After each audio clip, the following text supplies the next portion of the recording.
Foundation literacy and numeracy assessment test. ఇది పెద్దవాళ్ళలో basic లెవెల్లో reading, writing and చిన్న చిన్న లెక్కలు చేయడం లాంటి స్కిల్స్ని పరీక్షించడానికి పెట్టే ఒక టెస్ట్. ఇది Ullas new India literacy programme కింద ఇండియన్ గవర్నమెంట్ కండక్ట్ చేస్తుంది. ఈ టెస్ట్ గురించి ఇప్పుడు ఎందుకు చెప్తున్నాను అనుకుంటున్నారా? వెయిట్, మీకే అర్థమవుతుంది. ఈ టెస్ట్ని 2024-25లో ఇండియన్ గవర్నమెంట్ కండక్ట్ చేసినప్పుడు అన్ని స్టేట్స్ నుంచి 1,77,00,000 మంది ఈ టెస్ట్ రాశారు. నేషనల్ పాసింగ్ యావరేజ్ పర్సంటేజ్ ఎంతో తెలుసా? జస్ట్ 19.4%. దానికే ఉందంటారా? అఫీషియల్స్ స్టేట్ వైజ్గా చూసినప్పుడు ఒక స్టేట్ నుంచి 5 లక్షల కంటే ఎక్కువ మంది ఈ టెస్ట్కి అటెండ్ అయ్యారు. వాళ్ళ రిజల్ట్స్ చూస్తే పాస్ పర్సంటేజ్ 19% కాదు, 50% కూడా కాదు, ఏకంగా 100%. ఎస్, మీరు విన్నది నిజమే, 100%. ఎగ్జామ్ రాసిన అందరూ పాస్ అయ్యారు. ఇది మన కంట్రీలో ఒక పెద్ద రికార్డ్. అదే తమిళనాడు స్టేట్. ఇదే కాదు, India average GDP growth rate 6.5% ఉంటే ఒక్క తమిళనాడులో మాత్రం జీడిపి గ్రోత్ రేట్ 11.19% ఉంది. సెంటర్లో బీజేపీ ఉన్నా కూడా తమిళనాడు ఇండియాలో ఫాస్టెస్ట్ గ్రోయింగ్ స్టేట్ గా ఉంది. జస్ట్ లాస్ట్ 3 years లో 9.7 lakh crores worth of investment commitments వచ్చాయి. దాంట్లో 3 lakh crores ఫారిన్ ఇన్వెస్ట్మెంట్ ఉంది. 31 lakhs కి పైగా జాబ్స్ క్రియేట్ అయ్యాయి. Present Tamil Nadu CM M K Stalin గారిని చూడండి, ఎక్కడికి వెళ్ళినా తనతో పాటు ఇన్వెస్ట్మెంట్స్ తెస్తాడు. Tamil Nadu government Hindu, Muslim, caste politics మీద టైం వేస్ట్ చేసుకోదు. వాళ్ళ ఫోకస్ అంతా వాళ్ళ ఉనికి కాపాడుకోవాలి, తమిళనాడుని డెవలప్ చేయాలి అనే దాని మీద ఉంటుంది. బీజేపీ అక్కడ కూడా హిందూ ముస్లిం పాలిటిక్స్ ట్రై చేయాలని ఎప్పటి నుంచో ట్రై చేస్తుంది, కానీ తమిళనాడు పీపుల్ మాత్రం అలా నార్త్లోకి వెళ్ళి ఆడుకోండి ఇలాంటి ఆటలని చెప్పి పంపేస్తున్నారు. 2024-25లో Tamil Nadu economy $329 billion. Pakistan country economy ఎంతో తెలుసా? $338 బిలియన్. అంటే ఒక స్టేట్ ఎకానమీ ఒక కంట్రీ ఎకానమీతో ఈక్వల్గా ఉంది. ఇండియా ఎకానమీలో సెకండ్ లార్జెస్ట్ స్టేట్ తమిళనాడు. మన కంట్రీలో average per capital income 2.05 lakhs ఉంటే తమిళనాడులో మాత్రం average per capital income 3.62 lakhs ఉంది. 1.77 times ఎక్కువ. చైనా తర్వాత యాపిల్కి అతిపెద్ద ఐఫోన్ అసెంబ్లీ బేస్ తమిళనాడులోనే ఉంది. ఇప్పుడు ఇండియా నుంచి ఎక్స్పోర్ట్ అవుతున్న ప్రతి 2 స్మార్ట్ ఫోన్స్లో ఒకటి తమిళనాడు నుంచే వస్తుంది. మీ చేతిలో ఉన్న ఫోన్, రోడ్డుపై వెళ్తున్న కార్లు, మీ కాళ్ళపై ఉన్న షూలు, ఇవన్నీ మ్యానుఫ్యాక్చరింగ్ చేస్తుంది. BMW, హుండాయ్, సివెంటీస్, డెల్ లాంటి 40,000+ ఫ్యాక్టరీస్తో కంట్రీలోనే నెంబర్ 1గా ఉంది. అంతేకాదు, ఇండియాలో మోస్ట్ ఇండస్ట్రియలైజ్డ్ అండ్ అర్బనైజ్డ్ స్టేట్లో తమిళనాడు కూడా ఒకటి. Highest literacy rate, highest percentage of female workers. ఇవన్నీ వింటుంటే మైండ్ బ్లాక్ అవుతుంది కదా, కానీ ఇదంతా ఓవర్ నైట్లో జరిగింది కాదు. కన్వెన్షనల్ ఎకనామిక్ విజ్డమ్ ప్రకారం ఒక స్ట్రాంగ్ మ్యాసివ్ ఎకానమీని బిల్డ్ చేయాలంటే స్ట్రిక్ట్ ఎకనామిక్ డిసిప్లిన్ ఉండాలి, ఎక్స్పెన్సెస్ తగ్గించుకోవాలి. కానీ తమిళనాడు అలా చేస్తుందా అంటే అది లేదు. మన ఏపీలో లాగా ఎక్కువ ఫ్రీ బీస్ ఇస్తుంది, free laptops, free bus, free food, free టీవీలు కూడా. మరి ఒకప్పుడు బీహార్ అంత పూర్గా ఉన్న ఒక స్టేట్ ఇండస్ట్రియల్గా ఎంత సక్సెస్ ఎలా అచీవ్ చేస్తుంది? తమిళనాడు సక్సెస్ స్టోరీ ఈ వీడియోలో చూద్దాం. తమిళనాడు సక్సెస్ స్టోరీ ఇప్పుడు మొదలైంది కాదు, ఇది 70 సంవత్సరాల జర్నీ. హిస్టరీలో చూస్తే ప్రతి సూపర్ పవర్ కంట్రీ ఒకే ఒక స్పెసిఫిక్ ఫార్ములాని ఫాలో అయింది. యుఎస్, చైనా, జపాన్ లాంటి అన్ని కంట్రీస్ కూడా ముందు అగ్రికల్చర్ నుంచి ఫ్యాక్టరీస్కి, అక్కడి నుంచి ఆఫీసెస్కి ట్రాన్స్ఫార్మ్ అయ్యారు. ఇది న్యాచురల్ ఎకానమీలా. కానీ ఇండియాలో అలా జరగలేదు. ఇండిపెండెన్స్ తర్వాత ఇండియా అగ్రికల్చర్ నుంచి డైరెక్ట్గా ఐటీ సర్వీసెస్ అండ్ కంపెనీస్కి షిఫ్ట్ అయింది. ఫ్యాక్టరీస్ని పక్కన పెట్టేసింది. ఇప్పుడు 5 millionsకి పైగా ఐటీ ప్రొఫెషనల్స్తో, బెస్ట్ ఐటీ సర్వీసెస్ కంపెనీస్తో వాళ్ళలోనే టాప్లో ఉన్నాం. ఇది వెల్త్ జనరేట్ చేసింది, కానీ ఇన్ఈక్వాలిటీని పెంచింది. మనం ఒక బేసిక్ ఎడ్యుకేషన్ ఉన్న ఫార్మర్ని తీసుకెళ్ళి ఓవర్ నైట్లో సాఫ్ట్వేర్ ఎంప్లాయీని చేయలేం కదా, కానీ ఒక ఫ్యాక్టరీలో ఎంప్లాయీగా చేయడానికి కొంతవరకు అవకాశం ఉంటుంది. రిమైనింగ్ కంట్రీ మొత్తం మిస్ అయిన ఈ విషయాన్ని తమిళనాడు రియలైజ్ అయింది. పేదరికం నుంచి బయటపడేసే బ్రిడ్జ్ కంప్యూటర్ కాదు, అది ఫ్యాక్టరీ. అండ్ మీరు కూడా లీగల్ వేలో మనీ ఎర్న్ చేయడానికి మీకు జెన్యూన్ ఆప్షన్ చెప్తాను, అదే మార్కెట్ వుల్ఫ్. ఇది SCBI రిజిస్టర్డ్ యాప్ అనమాట. దీన్ని ఎలా యూజ్ చేయాలో చూపిస్తాను చూడండి. ఫస్ట్ ఇక్కడ లాగిన్ అవ్వాలి. ఇక్కడ ఫాలో ట్రెండ్ ఫ్యూచర్ ఉంది కదా, ఇక్కడ మీరు రియల్ టైం ట్రేడ్స్ చేయొచ్చు అనమాట. ఆల్రెడీ కొందరు లాభాలు పొందారు, మీరు కూడా ఒక్క క్లిక్ తో వారిని ఫాలో అవ్వచ్చు. ఫాలో ట్రెండ్ మీద క్లిక్ చేశాను, ట్రేడ్ ని ప్లేస్ చేశాను, అంతే, నా ట్రేడ్ స్టార్ట్ అయింది. ఇక్కడ చాలా తక్కువ అమౌంట్ తో కూడా మీరు ట్రేడింగ్ స్టార్ట్ చేయొచ్చు. వేరే యాప్స్ లో అయితే దీనికంటే 3 times ఎక్కువ అమౌంట్ కావాలన్నమాట. ఇన్ కేస్ ఎక్కువ లాస్ వస్తుంది అని మీరు వరి అయితే దానికి కూడా ఒక సొల్యూషన్ ఉంది, అదే ఇన్బిల్ట్ స్టాప్ లాస్ ఫీచర్ అనమాట. మీ లాస్ అనేది ఒక సర్టెన్ లెవెల్ కి రీచ్ అయితే ట్రేడ్ అనేది ఆటోమేటిక్ గా ఆగిపోతుంది. సో మీరు ఎక్కువ నష్టపోకుండా ఉంటారు. చూడండి ప్రెసెంట్ ప్రాఫిట్ లో ఉంది. సో ఇక్కడ స్టాప్ ట్రేడ్ మీద క్లిక్ చేస్తున్నాను. షార్ట్ టైమ్ లో 2065 రూపీస్ ప్రాఫిట్ వచ్చింది. ఇక్కడ మీరు commodities like gold, silver, crude oil, natural gas లో కూడా ఈజీగా ట్రేడ్ చేయొచ్చు from 9 AM to midnight 12. Market wolf మీకు ఫ్రీ రికమెండేషన్స్ కూడా ఇస్తుంది అనమాట. వీటిని ఫాలో అవటం ద్వారా ఫిబ్రవరి సింగిల్ డేలో 15,239 రూపీస్, డిసెంబర్లో 33,512 రూపీస్, లాస్ట్ ఇయర్లో 5,03,940 ప్రాఫిట్ని బుక్ చేసుకున్నారు. బెస్ట్ పార్ట్ ఏంటంటే మీ ప్రాఫిట్స్ మీద మార్కెట్ వల్ఫ్ ఎలాంటి కమిషన్ తీసుకోదు. Just 99 rupees one time life time fee ద్వారా వీటన్నిటికీ మీకు యాక్సెస్ దొరుకుతుంది అనమాట. మార్కెట్ వల్ఫ్ కి ఆల్రెడీ 2 million కి పైగా డౌన్లోడ్స్ ఉన్నాయి. దీనికి సంబంధించిన లింక్స్ నేను కింద డిస్క్రిప్షన్ లో పిన్ చేసిన కామెంట్స్ లో ఇచ్చాను. వెంటనే మార్కెట్ వల్ఫ్ ని చెక్ చేయండి. 1950లో తమిళనాడు అగ్రికల్చర్ స్టేట్ గా ఉండేది. తంజావూరుని అందరూ రైస్ బౌల్ ఆఫ్ తమిళనాడు అనేవాళ్ళు. లార్జ్ స్కేల్లో రైస్ పండించేది. కానీ తమిళనాడు లీడర్స్ ఒక ఇంపార్టెంట్ డెసిషన్ తీసుకున్నారు. అగ్రికల్చర్ తో పాటు ఇండస్ట్రీ కూడా డెవలప్ చేయాలి అని. 1961లో చెన్నై దగ్గరలోని అవడిలో హెవీ వెహికల్స్ ఫ్యాక్టరీ నిర్మించారు. ఇది ఇండియన్ ఆర్మీకి బ్యాటిల్ ట్యాంక్స్ మ్యానుఫ్యాక్చరింగ్ చేసేది. అశోక్ లేలాండ్ ట్రక్స్, బస్సెస్ తయారు చేయడం స్టార్ట్ చేసింది. దీనివల్ల తమిళనాడు ప్రజలు trained workers, machine operating supervisors గా ఫ్యాక్టరీలో వర్క్ చేయటం, ఫ్యాక్టరీస్ రన్ చేయటం నేర్చుకున్నారు. ఎక్కువ మంది ఇంజనీరింగ్ పై ఫోకస్ చేశారు. దీంతో తమిళనాడులో ఇండస్ట్రీస్ పెరిగాయి. కోయంబత్తూరులో 1930s నుంచి వాటర్ పంప్స్ మ్యానుఫ్యాక్చరింగ్, ఎలక్ట్రిక్ మోటార్లు, పంప్స్ లాంటి ఇంజనీరింగ్ వర్క్ షాపులతో అది వెట్ గ్రైండర్ క్లస్టర్ గా మారింది. ఇవి ఫార్మర్స్ కి ఇరిగేషన్ సిస్టమ్ డెవలప్మెంట్ చేసుకోవడానికి బాగా యూజ్ అయ్యాయి. తిరుపూర్లో 1920 నుంచి డొమెస్టిక్ మార్కెట్ కోసం చిన్న చిన్న కాటన్ యూనిట్స్ డెవలప్ అయ్యాయి. అంబూర్లో 1920 నుంచి leather belts, footwear work shops, local markets కోసం షూస్ మ్యానుఫ్యాక్చరింగ్ చేసేవి. 1965లో తమిళనాడు ఇండస్ట్రియల్ డెవలప్మెంట్ కార్పొరేషన్ టిట్కోని ఫామ్ చేశారు. పెద్ద కంపెనీస్ తో పార్ట్నర్షిప్స్, ఫైనాన్షియల్ సపోర్ట్ ఇవ్వటం దాని పని అనమాట. తర్వాత 1991లో SIPCOT state industries promotion corporation of తమిళనాడుని స్థాపించారు. ఇది ఇండస్ట్రియల్ పార్క్స్ నిర్మించి రోడ్లు, ఎలక్ట్రిసిటీ, వాటర్ అన్ని రెడీగా ఉంచి కంపెనీస్ వచ్చిన వెంటనే ప్రొడక్షన్ స్టార్ట్ చేసేలా చేసింది. 1996లో హ్యూండాయ్ చెన్నైలో India first car factory start చేసింది. 1998లో ప్రొడక్షన్ స్టార్ట్ అయింది. తర్వాత ఫోర్డ్, రెనాల్ట్, నిస్సాన్, BMW లాంటి కంపెనీస్ వచ్చాయి. ప్రతి కార్ కంపెనీతో పాటు పార్ట్స్ సప్లై చేసే కంపెనీస్ కూడా వచ్చేసాయి. TVS motors, Ashok Leyland, Daimler India లాంటి కంపెనీస్ రావడంతో చెన్నై మేజర్ మ్యానుఫ్యాక్చరింగ్ హబ్ అయింది. యాపిల్ కంపెనీ తమిళనాడుని చూస్ చేసుకోవడం వెనక చాలా పెద్ద స్టోరీ ఉంది. 2005లో నోకియా అప్పట్లో వరల్డ్ వైడ్ గా చాలా పెద్ద కంపెనీ. అది తమిళనాడులోని శ్రీ పెరంబదూరులో వరల్డ్లోనే బిగ్గెస్ట్ మొబైల్ ఫోన్ ప్లాంట్ నిర్మించింది అనమాట. స్పెషల్ ఎకనామిక్ జోన్ నిర్మించి ఫాక్స్కాన్, శాల్కామ్, ఫ్లెక్స్ట్రానిక్స్ వంటి సప్లయర్స్ ని తీసుకొని వచ్చింది. కానీ 2014లో ట్యాక్స్ డిస్ప్యూట్ వల్ల నోకియో ప్లాంట్ అనేది క్లోజ్ చేయడంతో 2000 మంది ఉద్యోగాలు పోయాయి. కానీ building, infrastructure, trained workers, eco system అలానే ఉన్నాయి. తమిళనాడు గవర్నమెంట్ ట్యాక్స్ డిస్ప్యూట్ ని సాల్వ్ చేసి యాపిల్ కంపెనీ సప్లయర్స్ ని కాంటాక్ట్ అయింది. బిల్డింగ్స్, వర్కర్స్, ఎకో సిస్టమ్ అన్ని రెడీగా ఉండటంతో 2019లో శాల్కాంప్ అనే Apple component maker old Nokia campus తీసుకుని ఐఫోన్ చార్జెస్ తయారు చేయడం మొదలుపెట్టింది.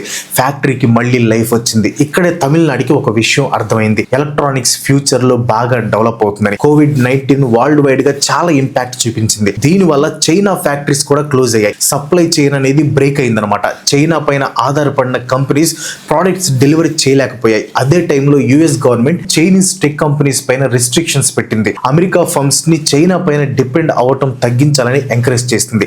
30 years గా చైనా మ్యానుఫ్యాక్చరింగ్ చేస్తున్న కంపెనీస్ బ్యాకప్ ప్లాన్ కోసం చూశారు. చైనాతో పాటు వేరే కంట్రీలో కూడా తమ బేస్ ని బిల్డ్ చేయాలి అనుకున్నారు. చైనా తర్వాత ఇండియా ఒక బెస్ట్ ఆప్షన్. దీనికి తమిళనాడు రెడీగా ఉంది. 2017లో ఫాక్స్కాన్ అనే యాపిల్ ఐఫోన్ అసెంబ్లర్ కంపెనీ చెన్నైలో small scale iPhone production start చేసింది. ఫాక్స్కాన్ శ్రీ పెరంబదూరు దగ్గరలో చైనా తర్వాత biggest iPhone assembling plant build చేస్తుంది. సేమ్ ఇయర్ టాటా ఒక ఎగ్జిస్టింగ్ అసెంబ్లింగ్ ప్లాంట్ లో మేజర్ స్టేక్ తీసుకుందనమాట. ఇది మేజర్ స్కేల్లో ఐఫోన్ అసెంబుల్ చేస్తున్న ఇండియా కంపెనీ. యాపిల్ కి తమిళనాడులో ఇప్పుడు 2 మేజర్ అసెంబుల్ బేస్లు ఉన్నాయి. అవి ఫాక్స్కాన్ అండ్ టాటా. ఐఫోన్ లో 200+ కాంపోనెంట్స్ ఉంటాయి. ప్రతి ఒక్కదానికి డిఫరెంట్ సప్లయర్స్ ఉంటారు. యాపిల్ ఆ సప్లయర్ కంపెనీస్ ని కూడా తమిళనాడుకి ట్రాన్స్పోర్ట్ చేస్తుంది. శాల్కాంప్, జాబిల్, ఫ్లెక్స్ లాంటివి చెన్నై సరౌండింగ్స్ లో తమ ప్లాంట్ సెటప్ సెటప్ చేసుకున్నాయి. తమిళనాడు యాపిల్ సప్లయర్స్ డెన్స్కి క్లస్టర్ అయింది. 2024 ఫైనాన్షియల్ ఇయర్లో తమిళనాడు ఇండియాలోనే టాప్ ఎలక్ట్రానిక్స్ ఎక్స్పోర్టర్ అయింది. సుమారు $10 బిలియన్ వర్త్ ఎలక్ట్రానిక్స్ ఎక్స్పోర్ట్ చేస్తుంది. ఎక్కువగా యుఎస్ అండ్ యూరోప్కి ఫోన్స్ అండ్ కాంపోనెంట్స్ని ఎక్స్పోర్ట్ చేస్తుంది అనమాట. ఆ తర్వాత తమిళనాడు ఎలక్ట్రిక్ వెహికల్స్ వైపు కూడా ఫోకస్ చేసింది. గవర్నమెంట్ ఎలక్ట్రిక్ వెహికల్స్ డెవలప్మెంట్ని ఎంకరేజ్ చేయడం వల్ల Hyundai, Renault, Nissan, TVS, Ashok Leyland వంటి వాటితో తమిళనాడు ఇండియా ఆటో హబ్గా మారింది. తమిళనాడు 2019లో ఈవీ పాలసీ ఒకటి రిలీజ్ చేసింది అనమాట. ఈవీ మ్యానుఫ్యాక్చరర్స్కి క్యాపిటల్ సబ్సిడీస్, బయర్స్కి ట్యాక్స్ బ్రేక్లు, ఛార్జింగ్ స్టేషన్స్కి సబ్సిడీస్ ఇవ్వటం వల్ల 50,000 crores పైగా ఈవీ ఇన్వెస్ట్మెంట్ వచ్చాయన్నమాట. ఇప్పుడు తమిళనాడు సౌత్ ఏషియాలోని biggest EV manufacturing hub. Same అదే కోవిడ్-19 ఎఫెక్ట్ వల్ల ఫుట్వేర్ మార్కెట్ కూడా చైనా నుంచి తమిళనాడుకి ట్రాన్స్ఫర్ అయింది. అంబూర్ లాంటి leather industries, trained workers, ports and infra లాంటివి తమిళనాడులో అవైలబుల్గా ఉండటం వల్ల నైకీ, ఎడిడాస్, క్రాక్స్, పూమా లాంటి కంపెనీస్ తమిళనాడు పైన ఇంట్రెస్ట్ చూపించాయి. మనం ఓటు వేసి ఫామ్ చేసిన గవర్నమెంట్ అనేది వాళ్ళ పొలిటికల్ బెనిఫిట్స్ కోసం కాకుండా మన స్టేట్ ఫ్యూచర్ డెవలప్మెంట్ మీద ఫోకస్ చేయాలి. ఇప్పుడు వాళ్ళు తీసుకునే డెసిషన్స్ మన స్టేట్ ఫ్యూచర్ని డిసైడ్ చేస్తాయి.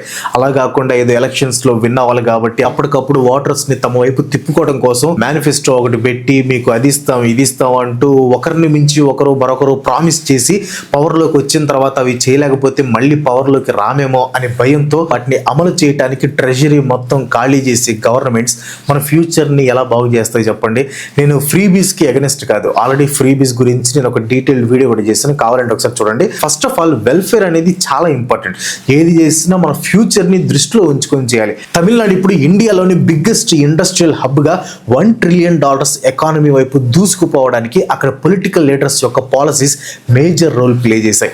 Welfare and economic strategy, freebies culture ఇండియాలో కొత్త ఏం కాదు, బట్ తమిళనాడు దీన్ని స్ట్రాటజిక్గా ఉపయోగించింది.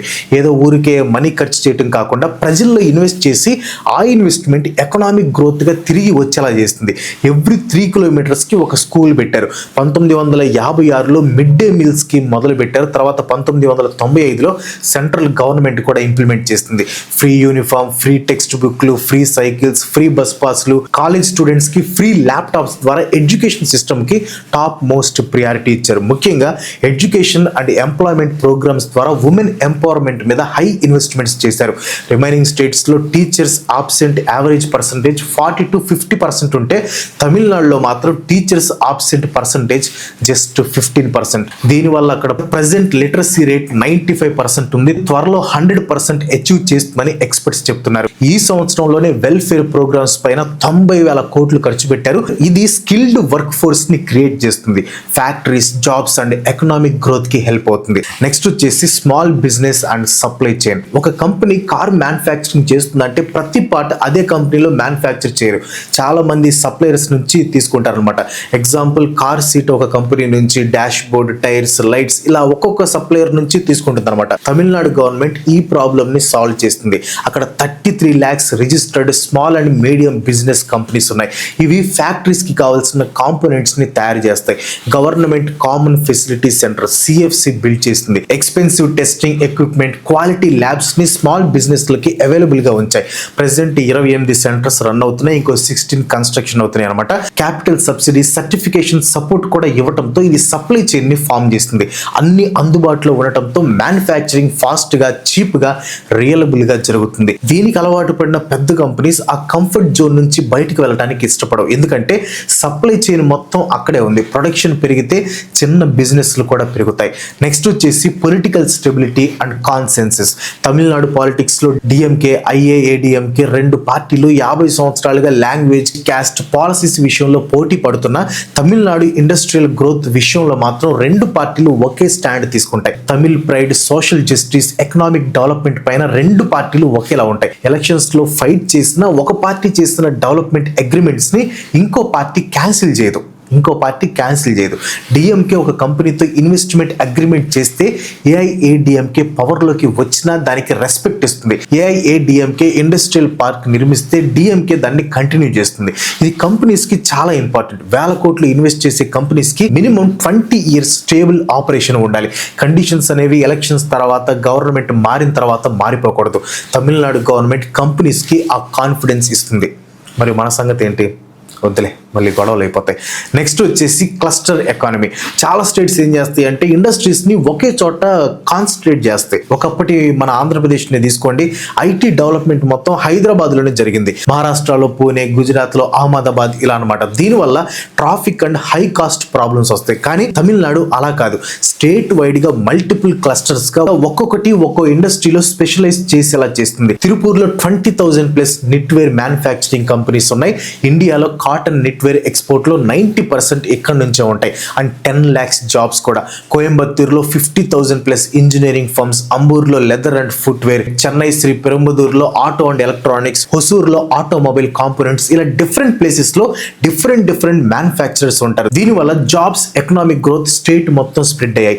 Hyper and specific policies. Common గా చాలా స్టేట్స్ జనరల్ ఇండస్ట్రియల్ పాలసీస్ ని ప్రకటిస్తాయి. Example 5,000 crores of investment or 1 lakh jobs ఇవ్వాలి అని ఎట్లా అనమాట. బట్ తమిళనాడు మాత్రం sunrise sectors like semi conductors and electronics, renewable energy and green hydrogen, electric vehicles and batteries, ఇలాంటి డెవలప్ అవుతున్న సెక్టర్స్ ని గుర్తిస్తుంది.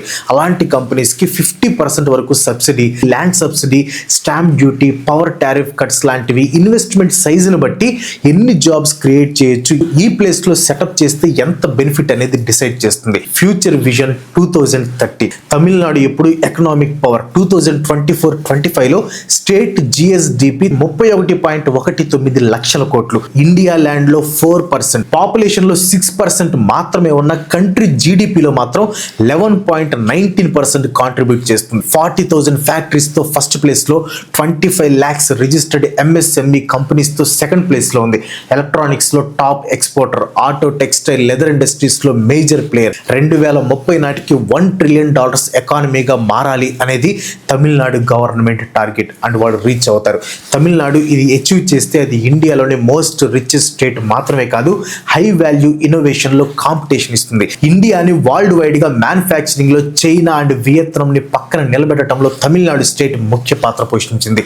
పర్ఫెక్ట్ గా విజన్ పై కమిట్ అయ్యి కన్సిస్టెంట్ గా ఎగ్జిక్యూట్ చేస్తే వెల్ఫేర్ అండ్ వెల్త్ కలిసి పనిచేస్తాయి అని తమిళనాడు ప్రూవ్ చేస్తుంది. ప్రజల్లో వెల్ఫేర్ ద్వారా వర్క్ ఫోర్స్ పెరిగేలా చేయగలిగితే అది ఇండస్ట్రియల్ గ్రోత్ కి ఉపయోగపడుతుంది. తమిళనాడు ఎంత డెవలప్ అవుతుంటే నార్త్ నుంచి వచ్చే నాయకులు మాత్రం తమిళనాడు మీద విషయం చిమ్మి వాళ్ళ యూనిటీని దెబ్బతీయాలి అని ట్రై చేస్తారు. బట్ వాళ్ళు ఎన్ని ట్రై చేసినా తమిళనాడుని క్యాప్చర్ చేయలేరు. మీరేమనుకుంటున్నారు? తమిళనాడు మోడల్ని ఆంధ్రప్రదేశ్, తెలంగాణ స్టేట్స్ కూడా ఫాలో అయితే బాగుంటుందా? కామెంట్స్లో మీ ఒపీనియన్ని షేర్ చేయండి. మార్కెట్ వుల్ఫ్కి ఆల్రెడీ 2 millionకి పైగా డౌన్లోడ్స్ ఉన్నాయి. దీనికి సంబంధించిన లింక్స్ నేను కింద డిస్క్రిప్షన్లో పిన్ చేసిన కామెంట్స్లో ఇచ్చాను. వెంటనే మార్కెట్ వుల్ఫ్ని చెక్ చేయండి. వీడియో నచ్చితే ఒక లైక్ కొట్టి మీ ఫ్రెండ్స్ అండ్ ఫ్యామిలీకి షేర్ చేయండి. అండ్ సబ్స్క్రైబ్ చేయడం మాత్రం మర్చిపోవద్దు. ఇలాంటి వీడియోస్ చేయాలంటే మీ సపోర్ట్ తప్పకుండా ఉండాలి. So please do subscribe. And ఇంకో మంచి విషయంతో మళ్ళీ కలుసుకుందాం. అందరికి సెలవు. Bye bye.